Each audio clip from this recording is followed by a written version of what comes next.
5 ওয়াক্ত নামাজ পড়ি না? প্রত্যেক নামাজের আগে 5টা করে এমসিকিউ পড়বো, নামাজের পরে 5টা করে এমসিকিউ পড়বো।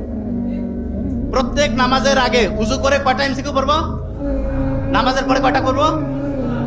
তাহলে 5 ওয়াক্ত নামাজে উজু করে 5 পাঁচা 25, নামাজের পরে 5 পাঁচা 25, দৈনিক কয়টা এমসিকিউ হবে?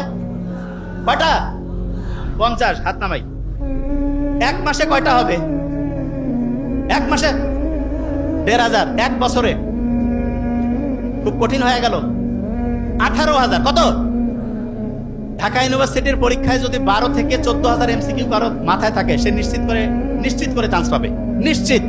তাহলে প্রত্যেক নামাজের আগে যদি হচ্ছে 5টা এমসিকিউ আর নামাজের পরে 5টা এমসিকিউ পড়তে পারি, তাহলে ঢাকা ইউনিভার্সিটিতে চান্স নিশ্চিত হবে কি হবে না? হবে কি হবে না? হবে। আচ্ছা, এবার একটা জিনিস, খুব ইম্পর্টেন্ট একটা জিনিস, এই